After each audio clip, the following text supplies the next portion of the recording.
Welcome, everyone. I'm Karen Mason. I'm the curator of the Iowa Women's Archives, and I'm delighted that you're all here today for this wonderful celebration of the Emma Goldman Clinic. Some of you are probably here at I believe it was the 30th anniversary where we had a celebration here, unless it was the 25th. I'm not positive. We had everyone in here and people looking through papers. Must have been the 30th, sorry. We've had the papers of the Emma Goldman Clinic since 2000, and it's a fantastic collection, as you can all imagine. Some of you lived it. It all started with Ain't I a Woman and the people who were involved with that, the Women's Liberation Front in Iowa City. And I wanted you to know that we've had 19 classes using the archives this semester, record number, and several of them have been on the Women's Liberation Front, on the Women's Liberation Movement. And so people have done a lot of work using the collections of Emma Goldman Clinic and other Ain't I a Woman and other wonderful women's liberation and women's movement collections that we have here in the archives. I hope afterwards you'll have a chance to look at the little tiny display we have here of creating a feminist community, Iowa City in the 1970s, which mentions Emma Goldman Clinic, Ain't I a Woman, RVAP, things like some of the publications that the Iowa City Women's Press put out, and RAC. And I hope that all of you here, whether you're on the panel or in the audience, will think about what you might have in your attics and your basements and your closets, photographs and flyers and other materials that might add to the story that we have here. Because even though we have a rich collection of the Emma Goldman Clinic and of RAC and some other things, there are always other stories, and they're not always part of the records, the official records of an organization. So think about what you might have that would help people in the future to understand what was going on here in the 70s. So I'm going to turn this over to Karen Cubby to moderate, and I hope you all enjoy yourself and have some refreshments afterwards. Thanks, Karen. Oh, don't need that. Good afternoon, everyone, and welcome to Eras of Emma, part of the 40th anniversary celebrations of the Emma Goldman Clinic. And I was pleased to have the opportunity to be the executive director for 10 years from starting in 1999. And before that, though, I got to be part of a few of the eras of the Emma Goldman Clinic as a student, being some of the groups of people in the 80s who were staying overnight at the clinic to protect the clinic from firebombing. Because at that time, anti-choice activists didn't want to harm people, just property. That has changed over the years, which I'm sure we'll get into. And so when they saw people in the facility, then they wouldn't harm the building. I also got to be a client at the Emma Goldman Clinic as well as staff, and continue to be a client there. So I'm really happy to be part of the era of Emma. But what we have here in the panel really represents important players and viewpoints from many of the eras of the Emma Goldman Clinic. And I'm going to introduce people kind of from the beginning towards the contemporary times. And then we have some questions that we want to ask certain panelists to spend some time responding to, although anyone on the panel can respond to any of the questions. And after about an hour, we're going to stop the panelists answering, or me asking the questions, and have you make comments and questions. So we have about a half hour for that. So let us begin. We're going to start with Gail Sand. I almost said Gail Gallo because at that time it was Gail Gallo, so I'm really going back a ways. That's right. So Gail was an associate director of the clinic, and so she was there during 3 different decades, from the 70s through the 90s, and she recently retired from the Department of English at the University of Iowa, and I hope is well enjoying her retirement. She and her daughter Lucy, who's also been involved in the clinic, and we've been really glad to have a couple of families that 2nd and 3rd generations of people are involved with the clinic, so it's really awesome to have. And Lucy and Gail have been co-founders of the Peggy Project that are trying to raise money and distribute them to underfunded projects. And so that's kind of the current work that Gail's been engaged in. But Gail was very involved with working with the media, with kind of directing a lot of the logistics of the administration of the clinic, and did a stellar job. And it was probably very hard. A lot of the executive director type jobs that then Marilyn had to fill her shoes, then I had to fill both of their shoes, and not very easy to do. Then next to me we have Chuck DePross, which really doesn't need much of an introduction, but is kind of an icon in this community as a feminist activist for abortion rights. But before coming to Iowa, he was providing health care in New York and was a consultant to the state senator who introduced making abortion legal in New York. And so he's been at this for a long time, so not only being an activist, but being a stellar feminist provider at the University of Iowa, founding the abortion clinic there, but also working at the Emma Goldman Clinic and then training medical professionals. Then we have Marilyn Cohen, who's in the center. And she served as the first executive director of the clinic, and one of her major tasks was to help the organization segue from a collective structure to a shallow hierarchical structure. That was a challenging time, which I'm sure she'll talk about. She's currently the director of the Sioux City Jewish Federation at the Congregation Beth Shalom, a position that she's held for 10 years. Welcome, Marilyn. Thanks for coming. Then we have Jennifer Price at the end. I was glad to be able to work with Jennifer and learn a lot from her. She's one of the current co-directors of the Emma Goldman Clinic and has over 20 years of experience in reproductive health care and reproductive justice issues. She's been at the clinic for 16 years. What she really brought to the clinic when she came was great expertise in technology, helped us become electronic, and continues to do that, and a lot of business acumen. So it was very important for the clinic to have Jennifer and her skills join. And we have Jordy Sludke. And she is a program professional for University of Iowa Hillel Foundation and is a current board member at the Emma Goldman Clinic and can provide some real contemporary viewpoint about what's going on with reproductive justice and the Emma Goldman Clinic. So welcome to our panelists. So this first question is for Gail and Jen. And so the women's movement spurred the development of feminist healthcare all over the country.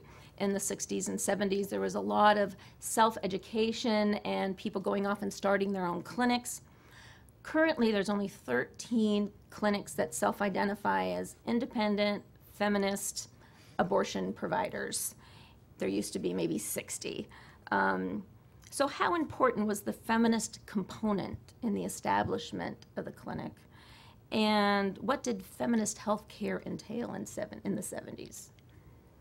Well, talking about filling shoes, I'm here sitting in for Deb Nye, who was originally going to be here and through some other situation could not make it today. And so I have stepped in, and Deb was one of the original founders of the very earliest days. And so those are big shoes to fill. And I did communicate with her and ask her some of the things that she would have said with these questions. I want to back up just, I'm not going to go way back, but I'd like to back up to 1972. And that was the time when Carol Downer, who was with the Feminist Women's Health Center out of Los Angeles, came through on a self-help tour.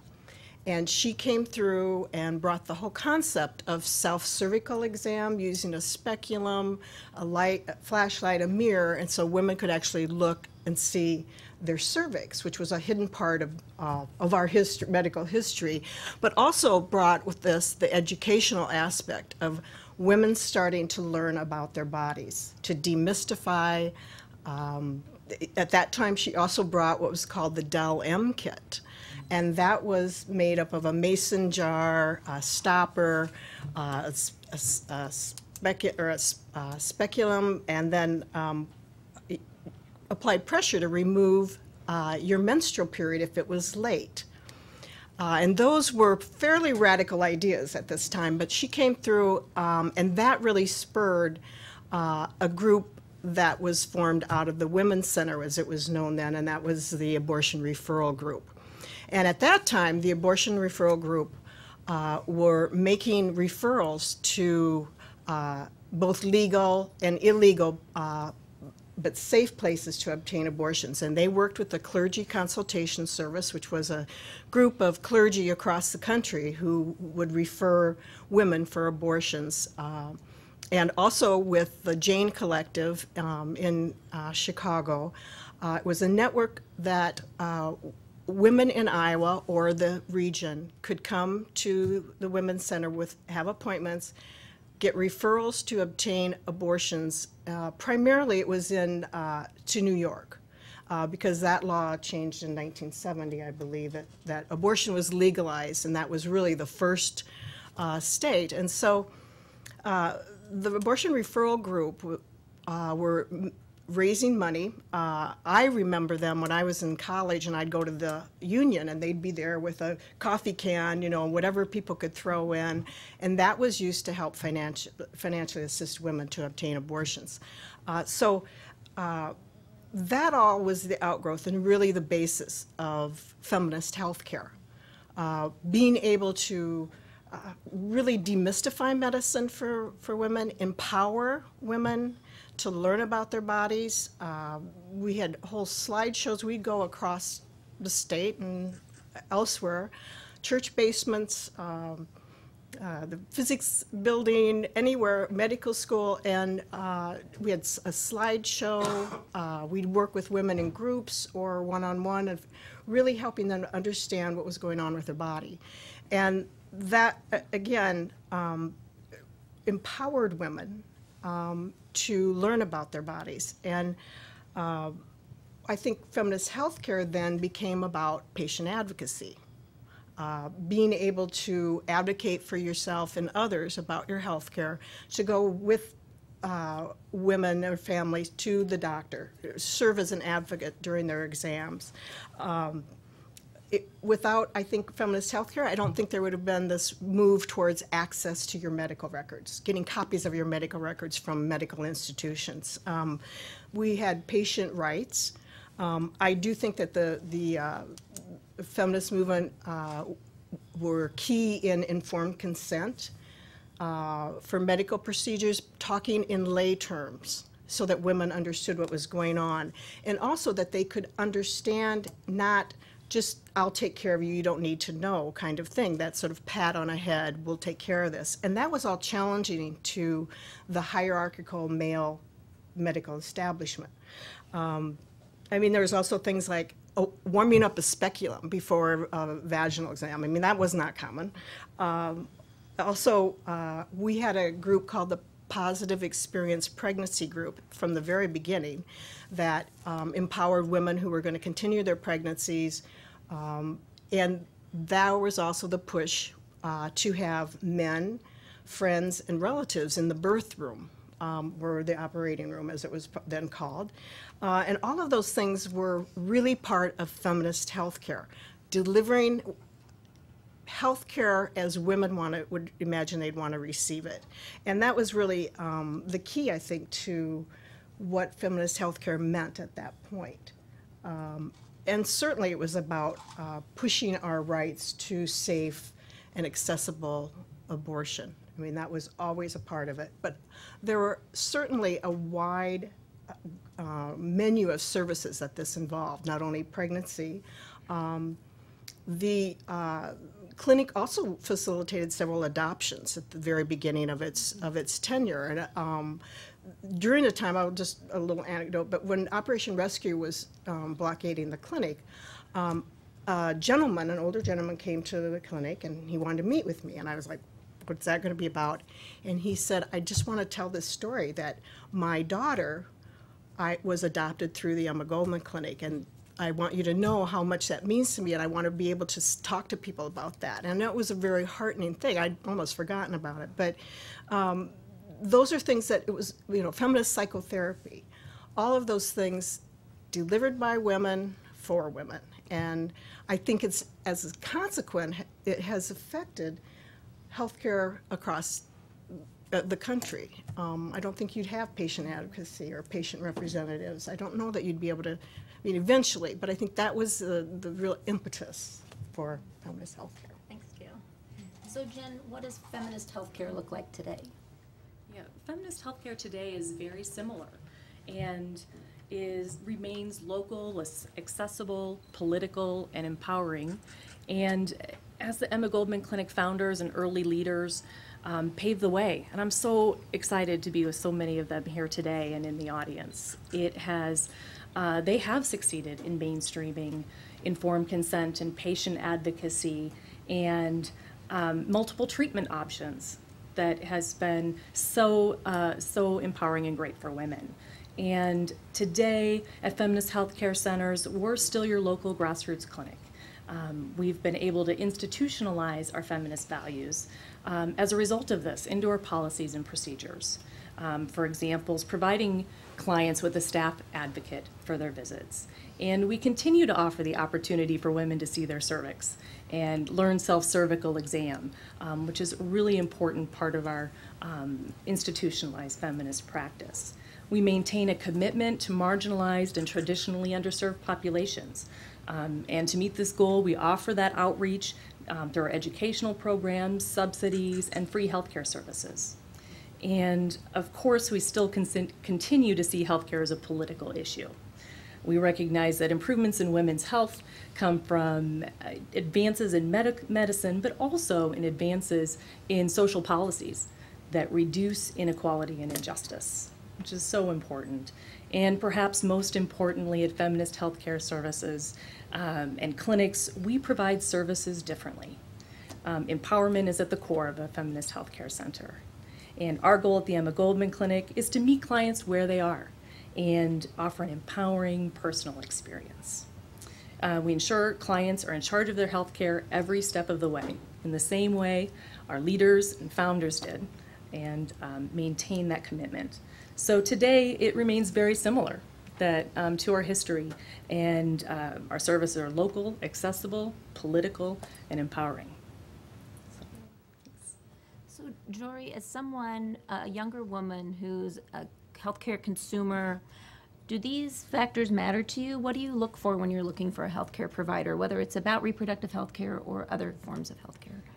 Well, I'll start off by saying that the more empowering aspects of what was available at the clinic in the 70s, like self-cervical exams or more of the educational aspect of the clinic, today I'm not sure how much people in my age group are seeking those things out. I know that that's not one of my concerns when I go to a healthcare clinic, and I think that's an effect of the internet. So much information is available now, and it's not such a radical concept to learn about your body. But then at the same time, because it's so widely available, it creates this paradoxical effect where people aren't seeking it out because they already know it's out there, and then you might reach a certain age and suddenly realize that you don't know something.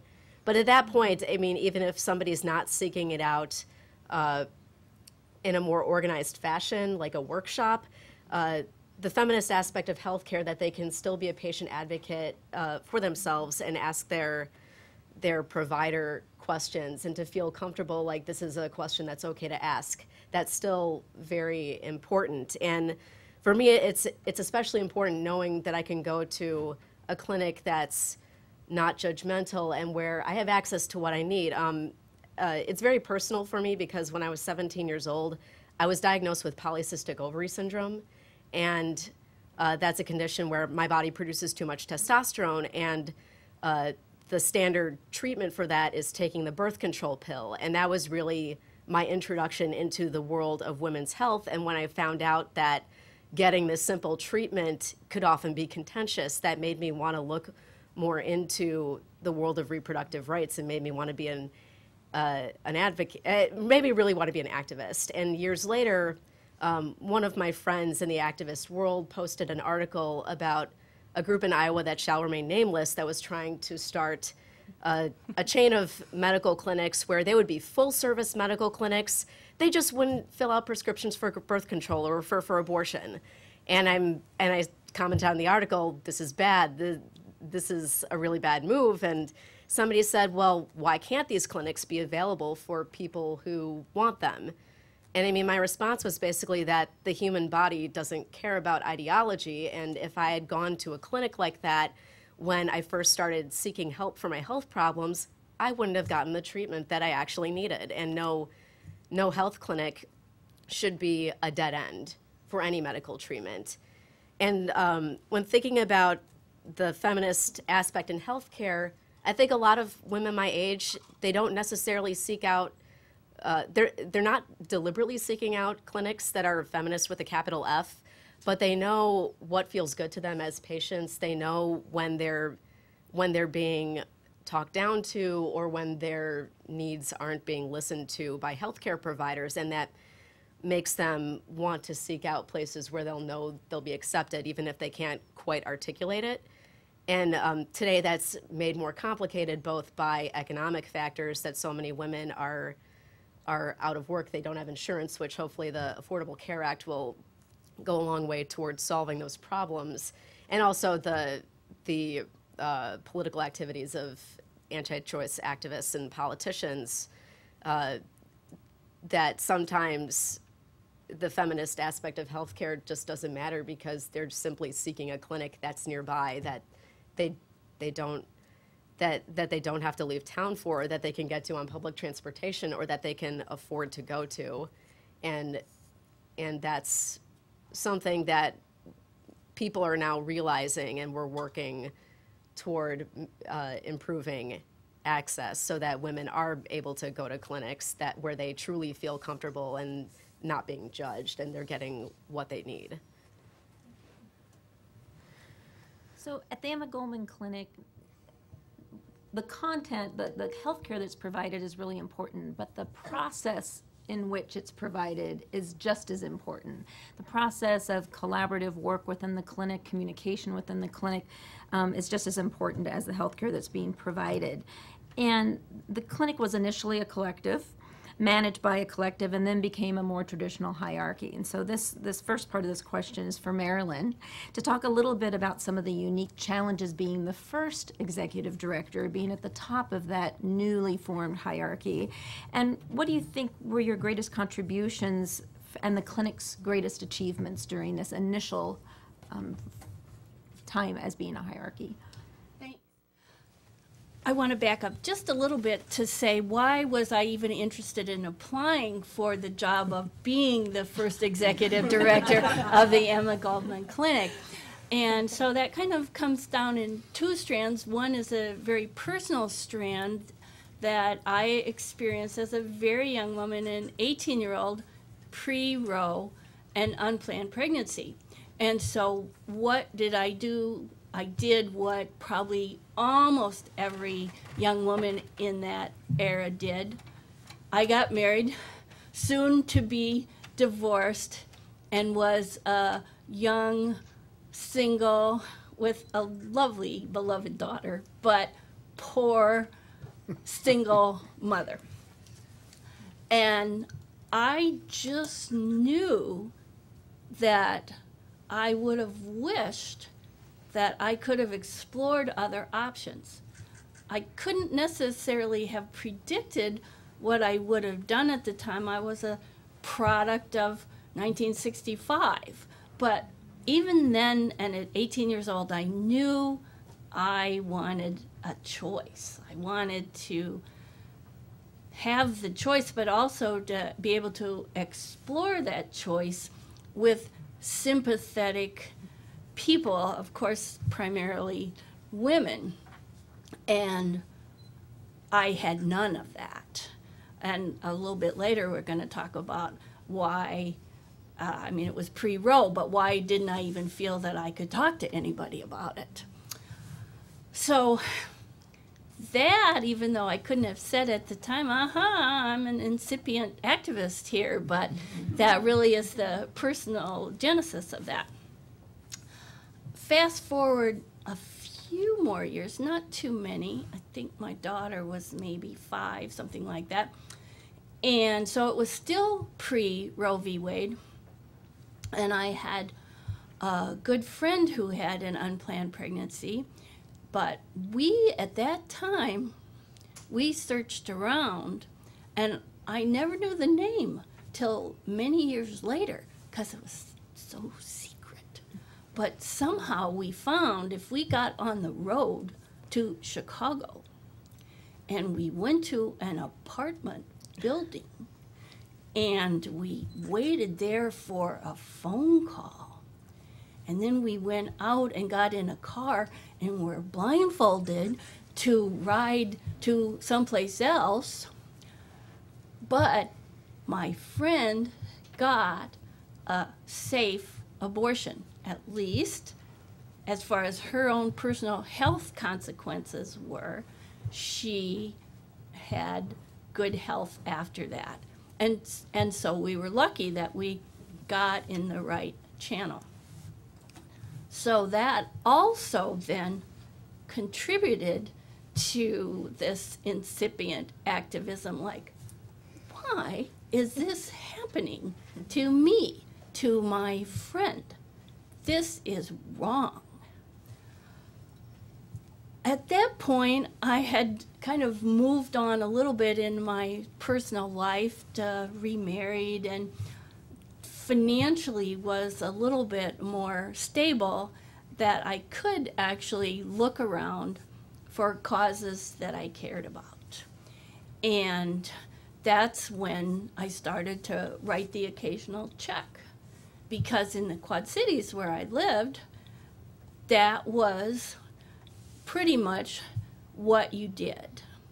Maybe if you had gone to the University of Iowa, you might have a slightly different flavor, but if that wasn't your personal life experience, then you wrote checks and you bought books like Our Bodies, Ourselves. So to digress with one vignette, we had the women, the original women, come, and I brought out my Our Bodies, Ourselves, and she says, "My God, that's an old one." And I said, yes, as soon as I saw such a thing, I went out and bought it. So I knew at the time that it was a really important thing. So jumping forward to, I can't even think when it started, maybe 93, 94, the clinic was exploring the possibilities of starting a clinic in Davenport or Bettendorf in the Quad Cities.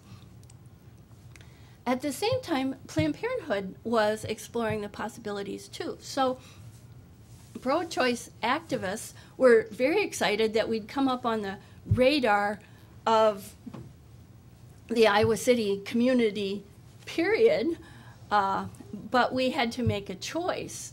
I think in a general way, we all supported everybody because, wow, women in the Quad Cities were going to, we all assumed in just a matter of a few months, have a clinic in the Quad Cities so that we no longer had to get on the road, even to get on the road to come to Iowa City. So I explored being specifically an Emma supporter or a Planned Parenthood supporter. And I chose being an Emma supporter. I liked the feminist philosophy. I just liked everything about the Emma track.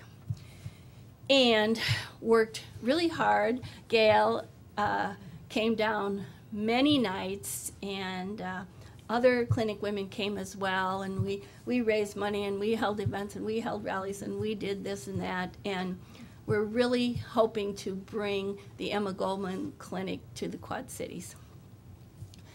During that time, although I was frankly less aware of this piece of it, they had done the work to establish the new structure.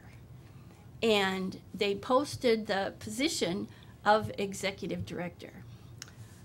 I thought, I think I can do that job.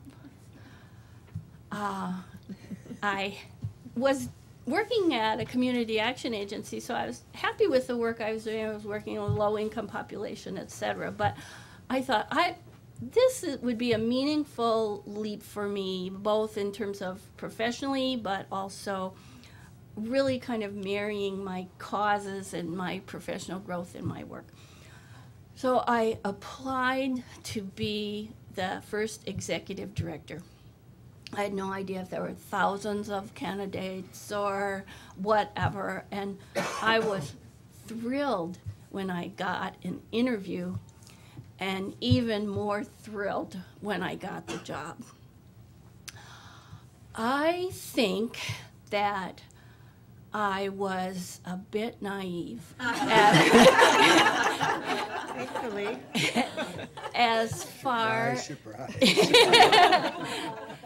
as far as the challenges. I mean, you can know intellectually that change is hard, and that this was a change from a structure that was historic and beloved, and many adjectives that I would use. And even though people had voluntarily moved to that, there was no external mandate coming down from on high of any, I mean, maybe there was some pressures, but the process had been well thought out. I knew that. So I, not being one of the original founders, perhaps underestimated the change, the growth pains, or the change pains. So I think that I, as the director, and the women of the clinic at the time worked very hard to move in a different direction. And it was a growthful time. It was a stressful time. And we were looking to expand to the Quad Cities. We were conducting the day-to-day activities of the clinic, which are stressful enough, and we were dealing with this structure things. So there was always kind of at the clinic. In spite of that, because of that, working with that, however you would want to say it, we got, moving on to the achievement part of it, we got things done. We established the choice dinner, and the first year with the Medical Students for Choice, which was really great and helpful organization and significant organization, we brought in Joyceland elders, and that was fabulous. He talked about masturbation. I think that was controversial. Very controversial. But at the same time, the people were protesting in the Quad Cities. Obviously, they were protesting in Iowa City, so I remember very clearly being at the union and somebody coming into me and saying, 2 buses have just rolled up. And we thought, oh my God.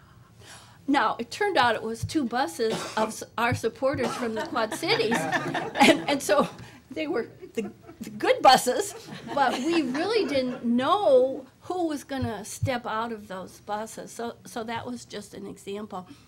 So we did that. There had always been the Access Fund, but we, at that choice dinner and ongoing, have attempted to strengthen that Access Fund, and it was, I believe, that first year, Chuck, that we named it the DePros Access Fund, a significant recognition of a significant person. When I was there, we had the 25th anniversary celebration, and we made a lovely celebration for that. On the downside, kind of the predictive side, if you will, it was during my tenure that the first kind of chipping away in terms of Iowa instituted statistical reporting, and they instituted parental notification. And so those could be viewed as precursors of some of the moves that are still being made, and mild in the sense of what is going on now. So we dealt with that. And then when Jennifer came, which was kind of towards the end of when I was there, we got the first computer system that... Talk about stressful. Yeah, yes. So those were some of the things that I look back on at the clinic and in my personal life. Go ahead, Chuck. I'd like to back up just a little bit to the women's feminist health movement. To me, my introduction to that as a practicing physician was a procedure known as menstrual extraction. This was a procedure which was practiced by the Feminist Health Clinic in Los Angeles. They worked with a psychologist by the name of Carmen, Dr. Carmen, who went to England and worked with Dr. Malcolm Potts, who probably, along with Dr. Diggory, wrote the Bible on abortion. They developed what was then to become the Carmen cannula. This was a plastic cannula which could be inserted into the uterus, attached to a syringe, and with negative pressure applied by the syringe, remove the contents of the uterine cavity. And this was what was being done by these women in the clinic in Los Angeles. This is Carol Downer's clinic. This group of women eventually decided that maybe this wasn't such a good thing to do every month on each other, that maybe there was a downside to this. So they quit doing it. But it did provide all of us who were doing abortions at that time with a very simple, easy method of providing early pregnancy terminations. And it was the Women's Feminist Health Clinic which started all of this and made it possible for us to develop what came after that. So it was, we were not very, as a medical professional, we were not very supportive of doing menstrual extractions. That didn't really appeal to us. But the upside of it was sufficient to overcome any deficiency that may have created. So it has had a very positive effect on what I was able to do for the years after that.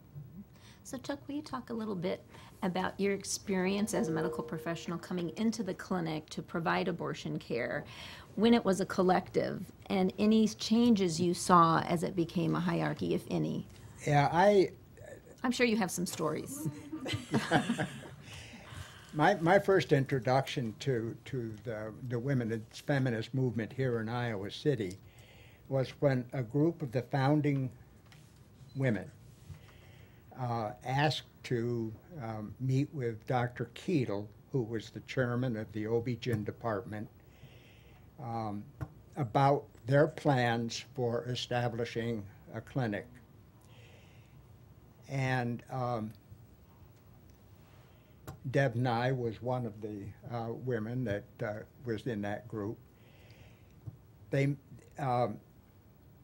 came to the University Hospital and met with Dr. Keetle, and Dr. Keetle had asked Dr. Robert Kretschmar, Dr. Lowell Hughes, and myself to meet with these women as well as himself.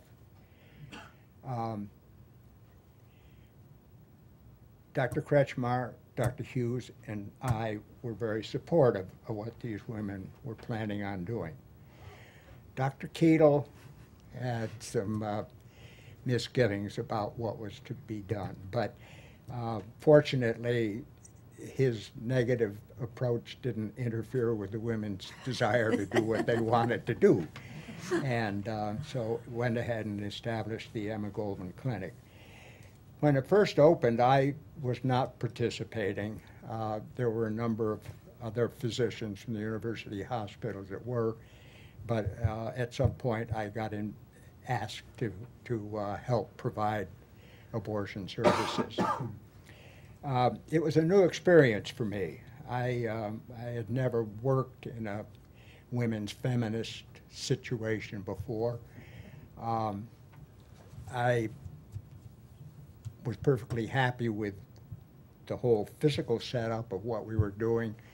I had some misgivings about, whether my medical professional integrity was being questioned at times.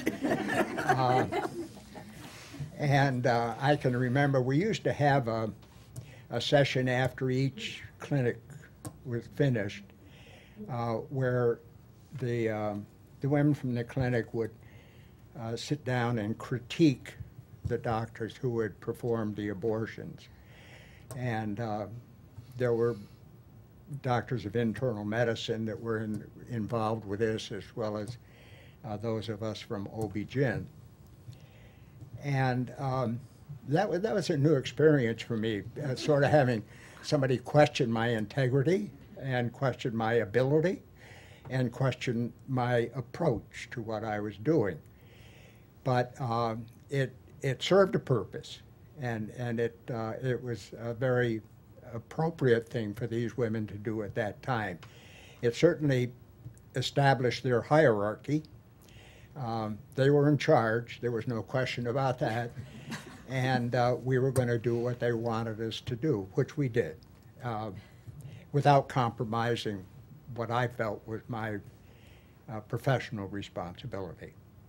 So it was an interesting departure from 25 years of medical practice when I stepped into that situation.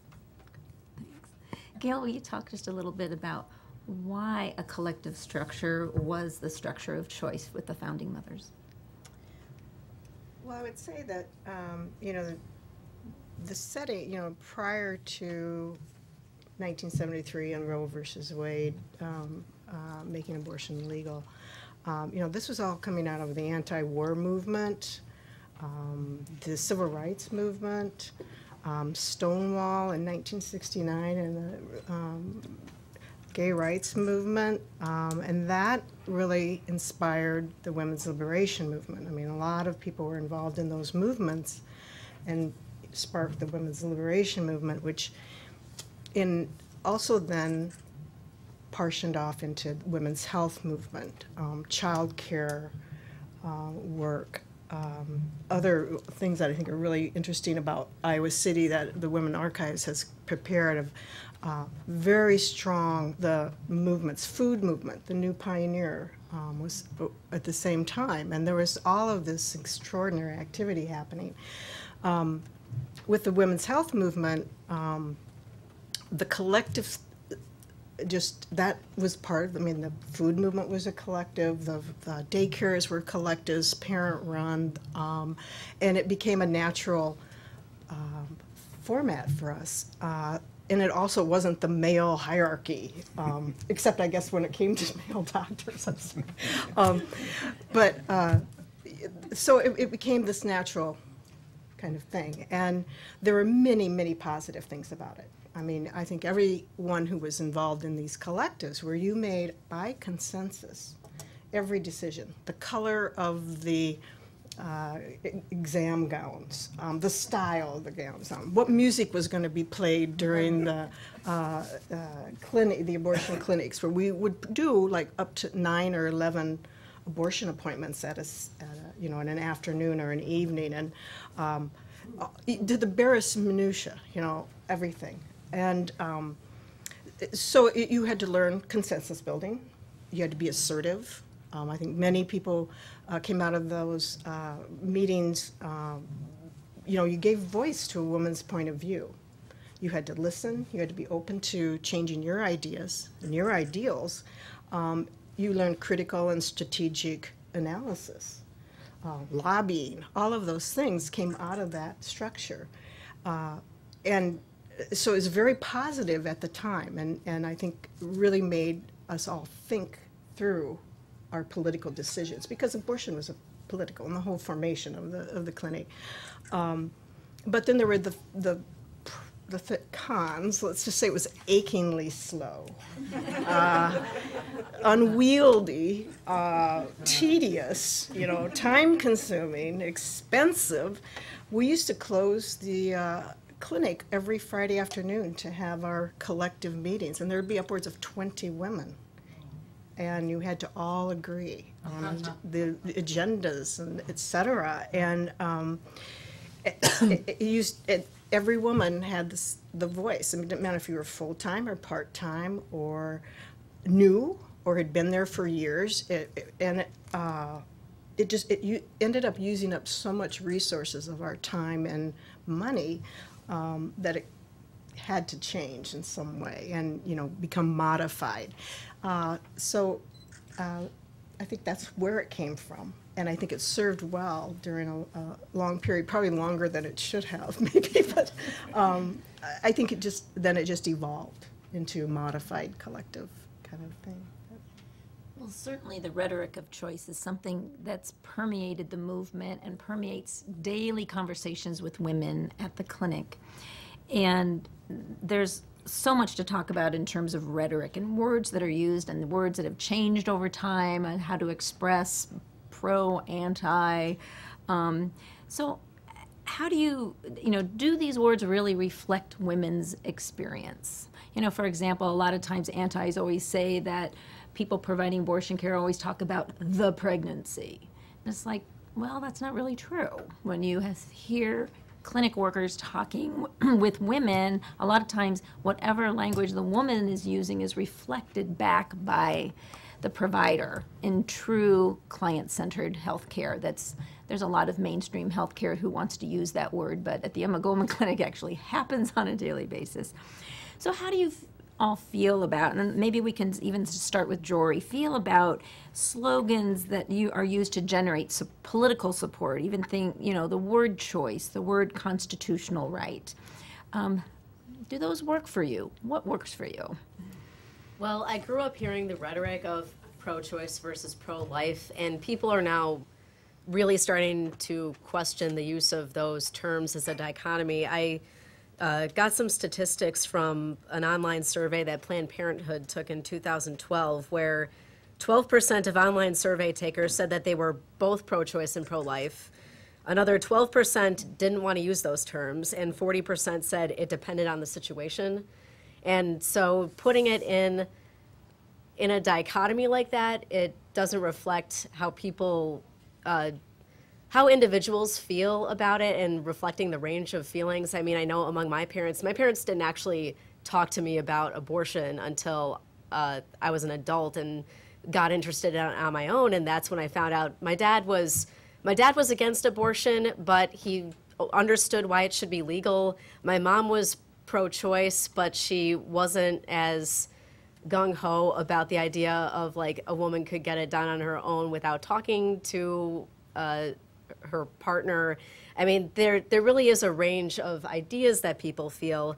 So putting it in that dichotomy doesn't reflect the wide range of opinions out there. The idea of choice also, today especially, it can be an issue when that choice, the ability to decide between two equally valid, equally accessible actions is in question when we're having so much of that opportunity for choice chipped away, and it's limiting what women can do and what women can have access to based on finances, based on laws, and that the language of choice, which we want to see as an empowering word, but it doesn't necessarily reflect the experience of women who are making the best decision in a bad situation, like a woman who feels that she needs to abort a wanted pregnancy but finds out that the fetus has abnormalities that are incompatible with life.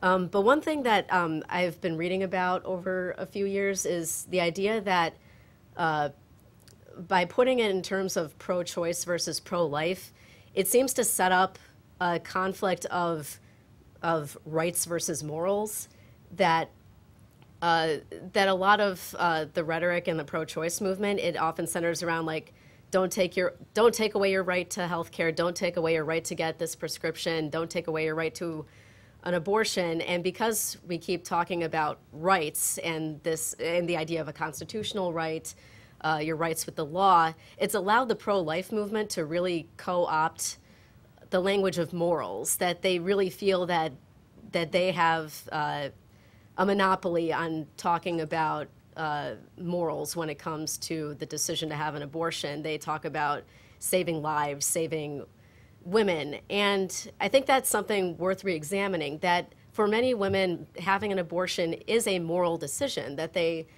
choose to have an abortion because they're making a moral decision based on their ability to be a mother, their ability to provide a child with a good life, and or what they consider to be a good life. And so I think it's worth re-examining the idea that we're fighting for rights, but ultimately those rights are so that women can make moral decisions. And so that's why the term pro-choice it can be problematic, but then at the same time, labels are really useful for attracting activists and attracting the kinds of people who are going to fight to allow those decisions to happen. And I mean, I heard someone, I was hearing a talk once, and the woman said that she knew of women who were uncomfortable with the word feminist because they said that it seemed limiting, that we want to be fighting for the rights of all people. One woman said, I call myself a humanist. I'm fighting for equal treatment for everybody. But when people don't consider themselves to be a label that's specific to a woman's issue, if they don't consider themselves to be feminist or pro-choice, or they don't join organizations that are focused on those ideological movements, things tend to not happen for women, or things tend to not happen for issues that are unique to women. So I'm not in favor of doing away with labels entirely, because they are useful for getting the people who are interested in that specific issue, and that's so helpful in the fight. But it is worth talking about in terms of, if we're trying to reach people who aren't necessarily going to be activists, then we can alter our language to be more reflective of people's experiences and helping them get the care that they need and helping them make the decisions in life that are best for them. Thanks for analysis. Jen, do you have any comments about what staff hears, what clients are saying, what the movement's rhetoric is today? Mm-hmm. Yeah, I would say that in truth, we have been hearing over and over that the word choice just isn't resonating. And I think we hear that, staff talk about that certainly from clients, that a client isn't sitting here waiting for her abortion appointment and talking about her decision to have an abortion as necessarily a choice. For her, perhaps it was a decision that she didn't take lightly, but in the end, this is about a decision I'm needing to make for my family, not the political idea of I have a choice to have an abortion, and so I'm going to go have one, right? I mean, it isn't the language that women are using. And as staff, and I think in the bigger community, we can really learn from that and start talking about we have the right to make a decision to have an abortion, rather than the word choice itself. Mm-hmm. Let's move on, because we just have a few minutes left. Antis have been working since pre-Roe as they saw Roe coming, to dismantle Roe. And tactics have changed pretty frequently, and if closures of clinics are an indicator and the number of abortion providers out there is an indicator, they've been fairly effective. So what tactics, and we're going to start with Chuck, what tactics have you personally experienced of the Antis, and how did it affect you? Well,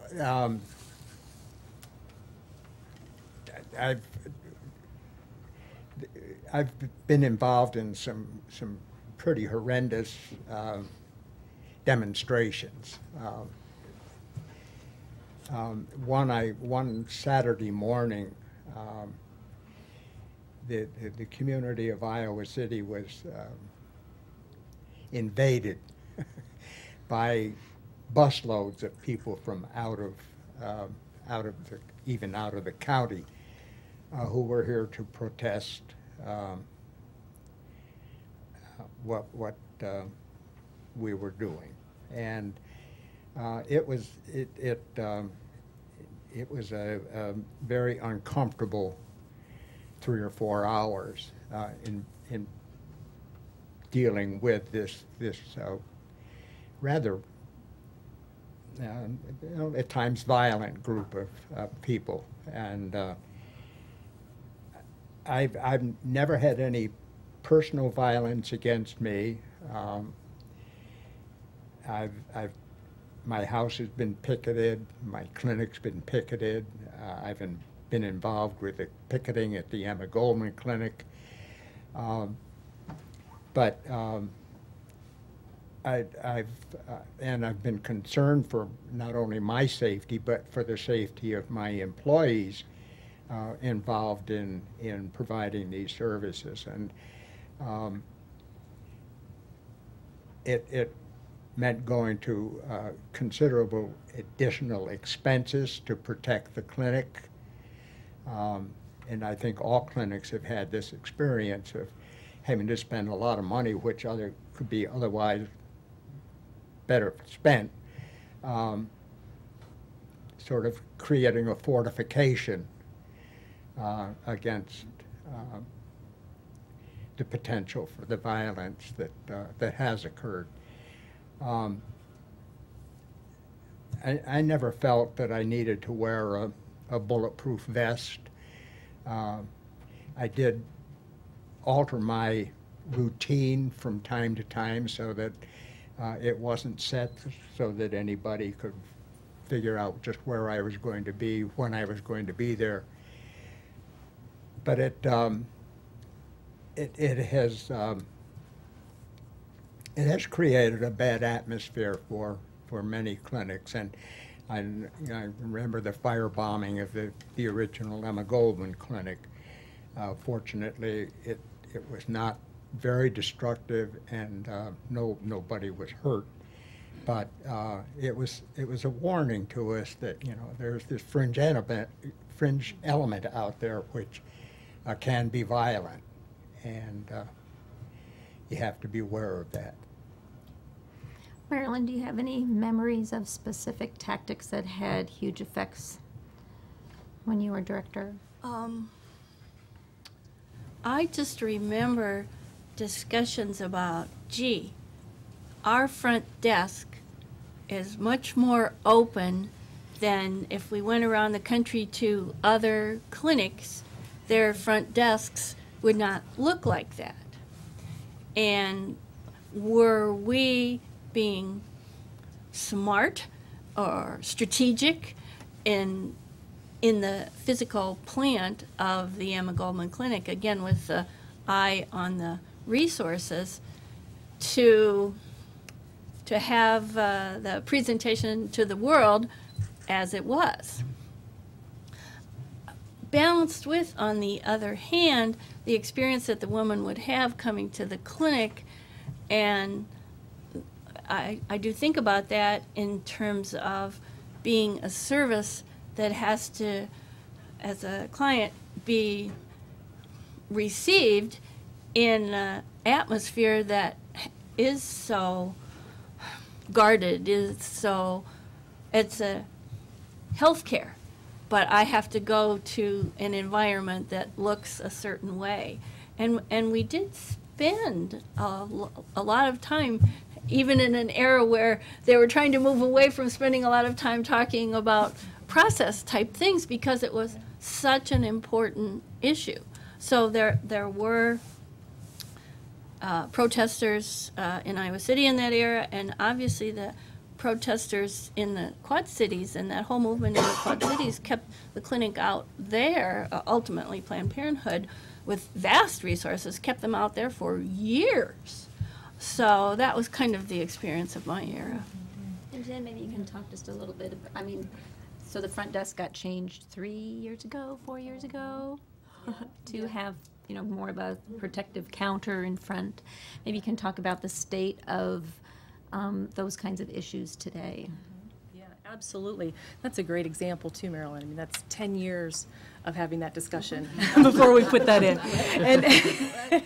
And with a lot of emphasis in those conversations were about, which is what we're able to do with everything in our policies and practices. As I said before, that we really weigh the client service and access to our clients, to our security concerns, as well as everything else. Yeah, and my typical response to the question of anti-abortion folks at the clinic always begins that we're really lucky in Iowa City to be in a clinic in Iowa City, in a supportive community, and that it really reduces the amount of harassment and violence we see. And that's very true. You know, Iowa City is a great place to live and work.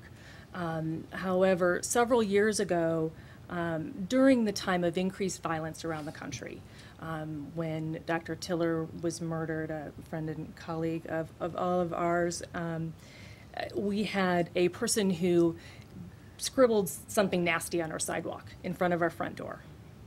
And we caught the act on camera and posted it to Facebook.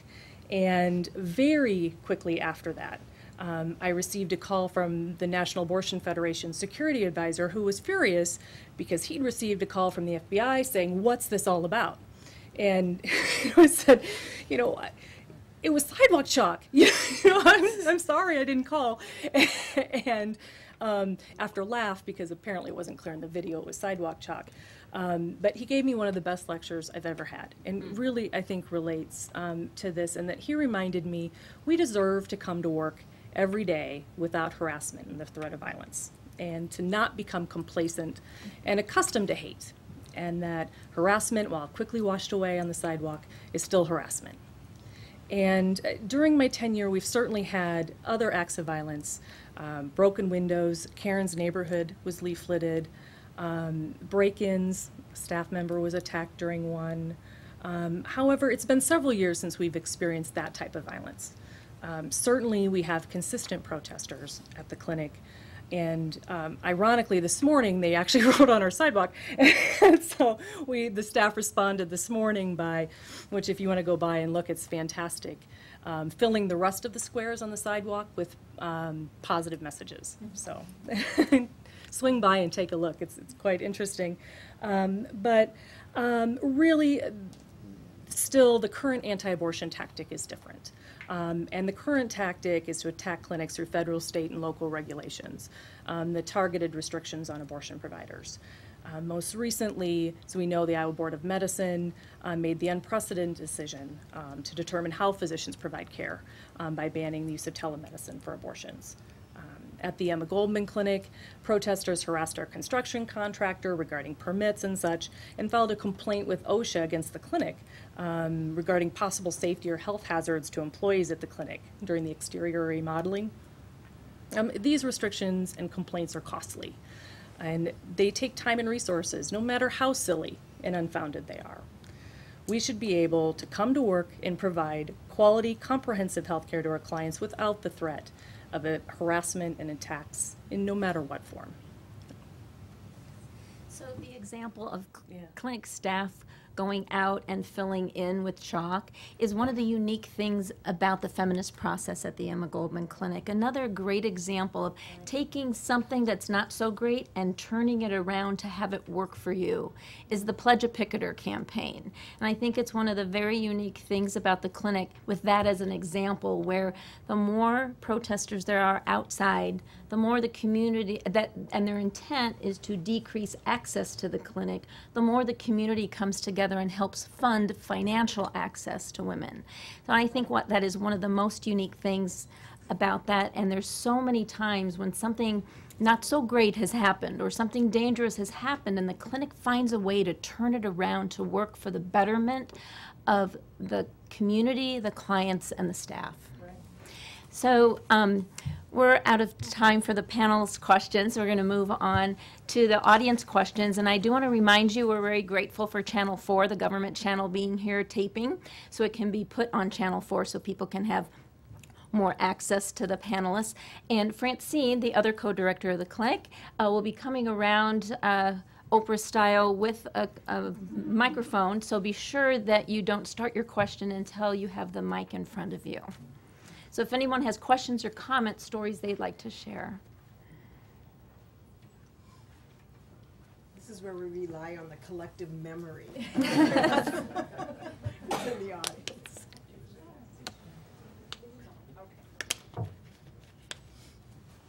I just wanted to know today, when a client comes in and there are picketers out there, you know, what things are in place for them to feel safe walking from the parking lot in the front door? What does your staff do, and what situations have you seen? Today, we inform all of our clients on the phone initially that they can expect protesters. And so they have the opportunity to talk about that ahead of time. So you wouldn't just drive in and think, oh, goodness, and come in. So we let them all know that ahead of time. And also share, we have a path from the patient parking lot into the building so you don't need to use the sidewalk. So you wouldn't need to walk right next to the protesters, and we let them know that. And then we have other measures inside the building in that we keep a camera inside the entrance and ask folks not to bring in their cell phones, coats, bags for their protection as well. And folks also really respond to the fact there's a camera there and appreciate the fact that we also see who's coming in to know that the folks who are coming into the building or should be in the building. And then often there's the balance because of the bags and cell phones. We're not accustomed to not having our cell phones on us. That's the big thing. And it also allows us an opportunity to do some education with our patients and talk about, most phones have cameras, and we want to make sure that nobody's taking your picture while you're in here. And the only way we can control that is to make sure that they aren't here at all. And so it provides us the opportunity to do some education as well, that unfortunately the service of providing abortion is different. And it shouldn't be. And that's what we advocate with our clients. Let's go forth and eliminate this threat of violence from this service. But for today, we're going to protect you by doing these things. One of the great advantages is that the clinic owns its property. And so it's not dependent on a landlord for a lease that antis could interfere with, and it allows that path from the parking lot to be on clinic property where the clinic can control who's on the property and not. Hi, my name is Linda Yanni, and I've been thinking a lot about y'all because of the anniversary, but also because I've been asked to speak Monday night at the Gay and Lesbian Resource Center on lesbians in the early feminist movement in Iowa City. So if y'all want to come and contribute to that, please do. Could you make any observations about the joys and the difficulties of general diversity within the staff and client bases? There were lesbians involved in the Emma Goldman Clinic from the outset. Barb Yates, Kathy Alt, Linnea, other people throughout the years, Tess Catalano, of course, known and loved by many of us, and to this day.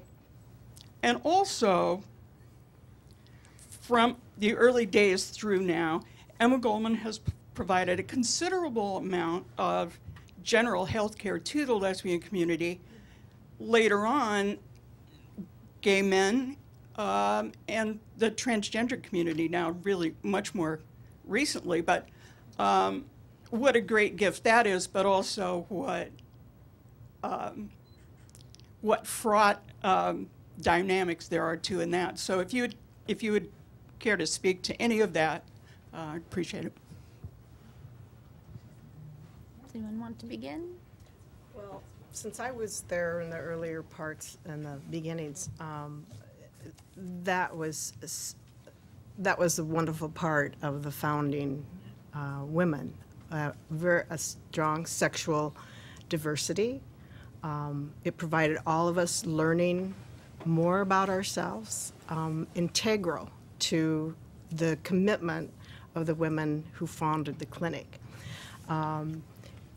we also found, I was a part of the daycare collectives. There were also many childless men and women who volunteered at daycare, all about a social movement, really, a justice movement that was broader than any sexuality, broader than medical services. It was in Iowa City specifically, talk about community. There was so much upheaval going on and support amongst all of the groups, across pollination, if you will, of support. And I think that the involvement of having lesbian founders, women who were lesbian, who were founders and staff throughout the history of the Emma Goldman Clinic has only been central to our formation and our consciousness and understanding the wide methods of sexuality in women and services. I can remember starting, communicating with the Free Medical Clinic at that point to start to offer free lesbian health night. I don't know that I, as a straight woman, would have thought that up. In fact, I'm sure I wouldn't have. And it's that consciousness that was shared throughout the history that has only continued to be broader and better for a clinic like Emma Goldman. For childcare, it was incredible relief to know that there were other people who didn't have children at that time, and I include all ranges of men and women, who freed women up, maybe single mothers or parents, freed us to be able to go to college, to work at the clinic, to know that our children were cared for well. All of those things then were out of which was then called the Women's Center, were flourishing and into the women's health movement. And so you had a lot of people who were involved in all of the movements. It just it's a diversity that you really must have to serve the community of women that you wanted to reach. I couldn't imagine it not. I think we would be I don't think we'd be part of the community as we are without that. So I don't know if that answers. Linda actually was one of my biggest help when the Operation Rescue came and did blockades at the clinic. I mean, that was a community response. We had hundreds of people who were pro-choice, who were coming to protect the clinic, plus, busloads of and it was a community response. And I go back and it's about the community, and that was a lesson the clinic learned through its organizational thing. We used to be in a house on the one-way Dodge Street.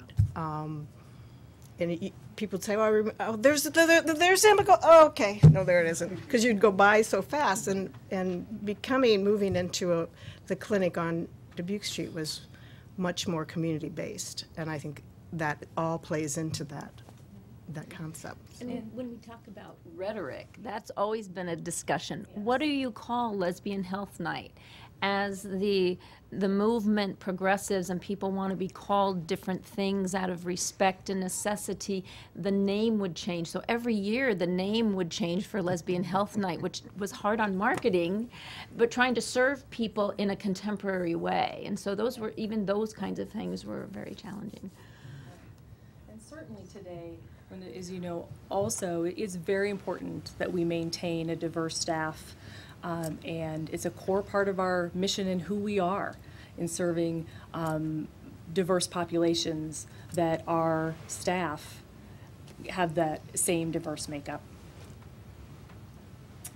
Oh, hi, I'm Diane Green, and I was part of the abortion referral and early days at the clinic and worked there for a couple of years. I'm very proud to be here today. This is really amazing, but Anyway, I just wanted to say something about the early days and the feminist perspective and what we did as patient advocates. I think that might not have been mentioned. And well, that, as you know, is part of the procedure. When you each woman has an advocate that's your job, is to be there with her. But it also extended into providing that service for people, and we had it as a specific service. I don't know if you still do, but that if somebody had to go to the hospital or go to see a doctor or have procedures elsewhere, we also went with them. And sometimes if you are the patient, you aren't thinking too clearly. Well, they give you drug, you might not be able to ask all the questions that you want to answer or understand the answers. And so we would go with women to the hospital or to their doctor and be the advocate who would ask those questions and make sure that we got the explanations and be there for the women. And I've certainly used that in my life since then many, many times. And I just wanted to add that I thought it was an important part of the feminist perspective in healthcare.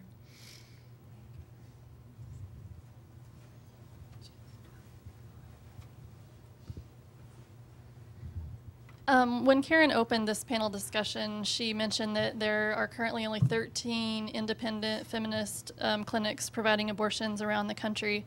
And I'm just reflecting on this being the 40th year of the Emma Goldman Clinic, and with the involvement I've had at the clinic, I know what a wonderful place it is, but also how much work it takes to keep it going. And also, Gail talked about how some of the achievements of the feminist healthcare movement have been mainstreamed now, including informed consent and patient advocacy and more education and empowerment by patients and or clients. And I'm wondering, looking ahead 40 years from now, would it be your hope that there are more independent feminist clinics providing abortions, or that abortion provided in the way that it is at independent feminist clinics would be mainstreamed into healthcare so that women could go anywhere around the country and receive that kind of care? And I guess at the basis of my question is, do you foresee a time in the future where there will no longer be a need for an independent feminist clinic providing abortion? Well, one of the biggest definitions of being a radical, a successful radical, is that your social change becomes systemic. So if I took that as a basis, I would say any job, your job is to not have a job anymore. And so mainstreaming feminist, truly feminist, client-centered healthcare anywhere, so any woman could walk into any of her community generalized health care and get appropriate reproductive health care in a calm, respectful, non-judgmental environment would be awesome. I'd love that. But I also have to think that I think they'll always need a space. There'll always need to be a space for women to come to be in community with their issues at the core. There's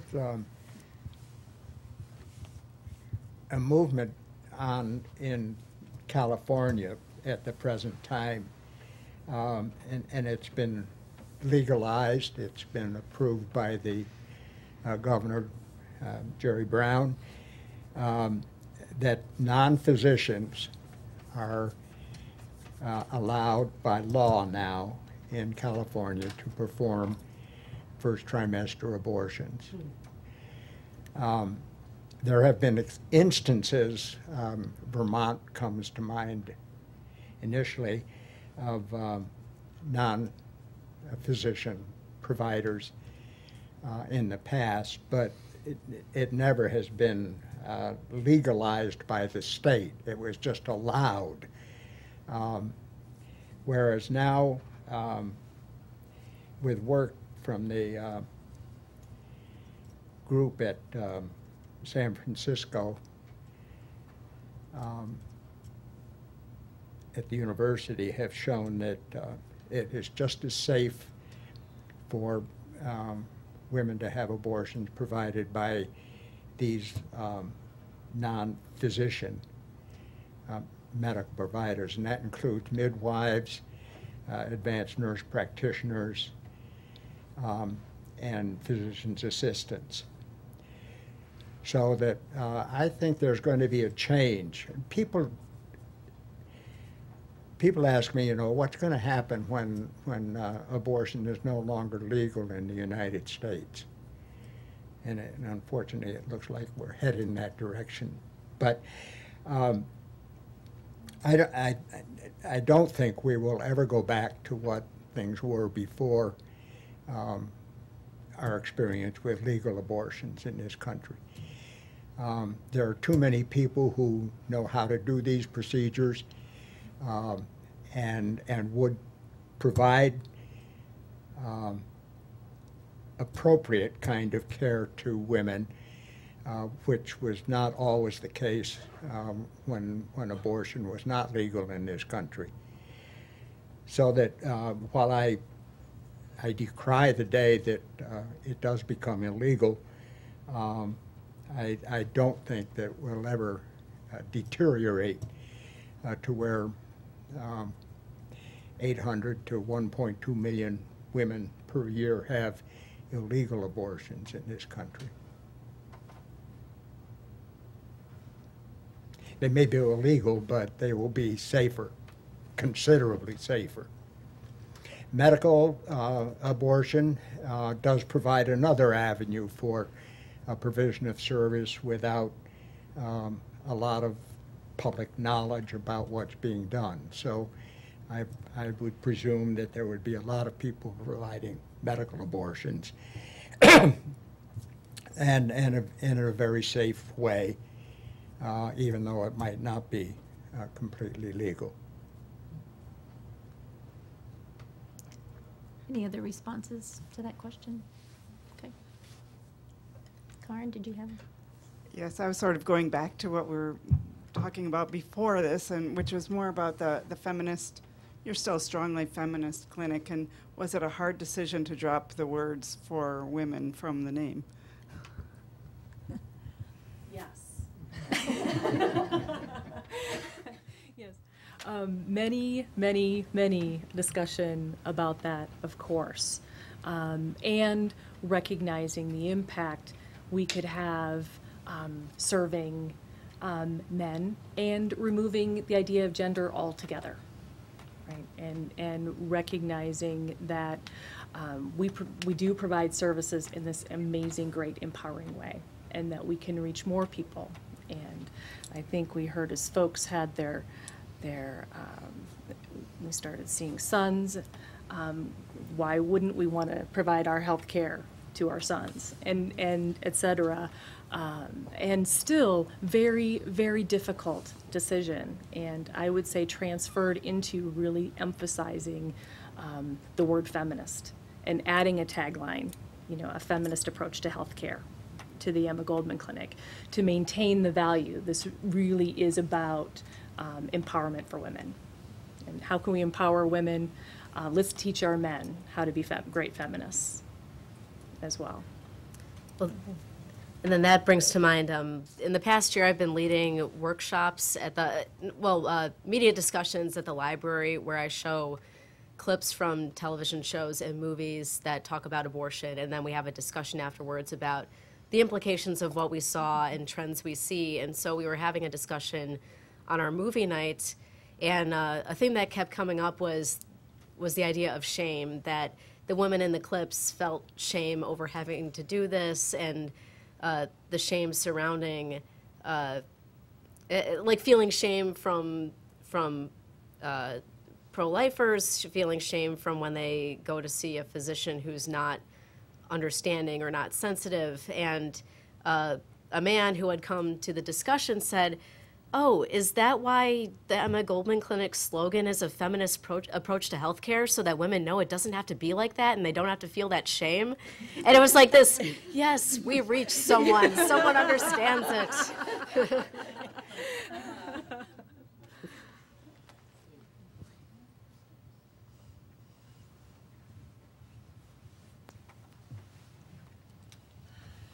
Just like to ask if the rest of you similarly believe that abortion will become illegal in this country.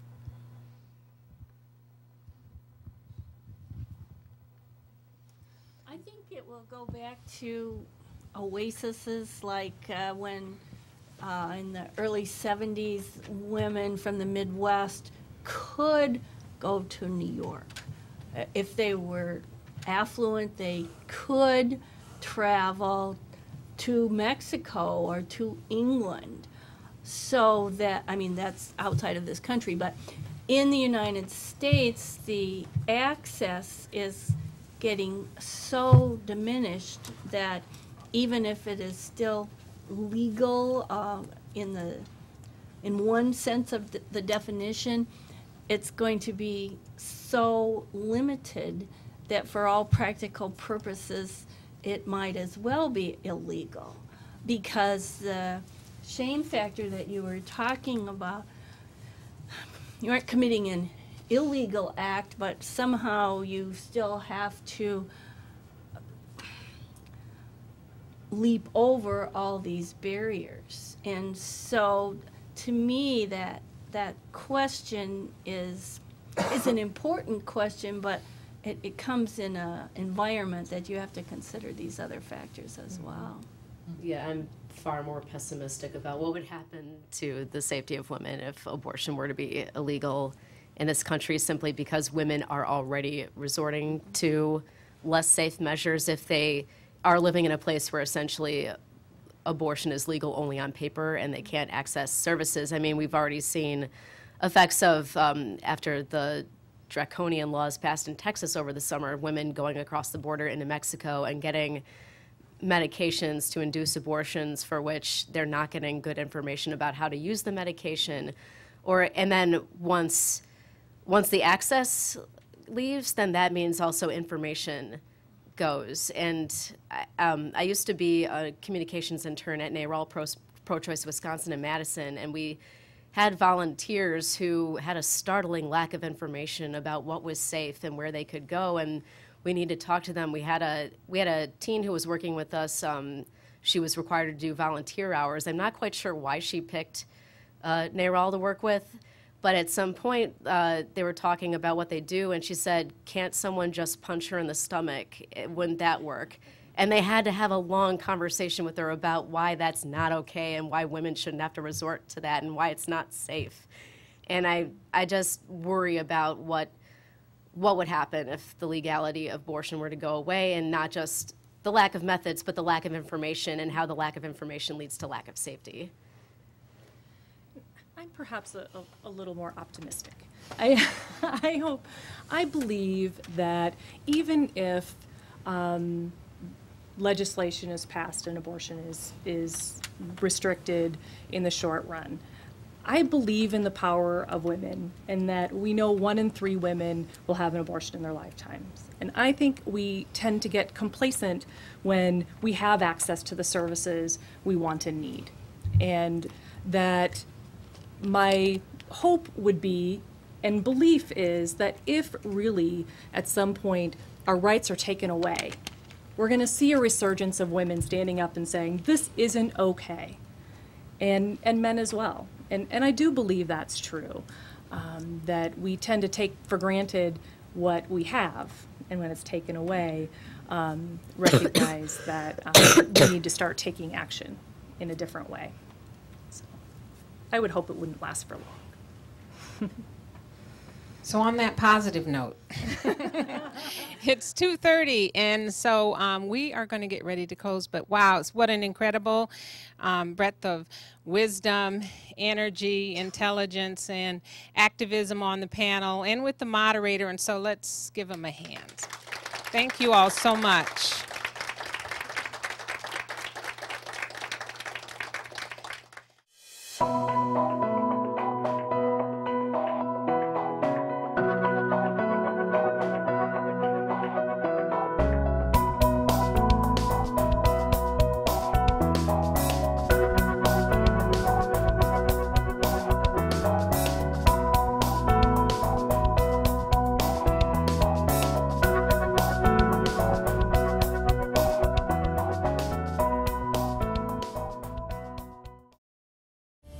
You're watching City Channel 4.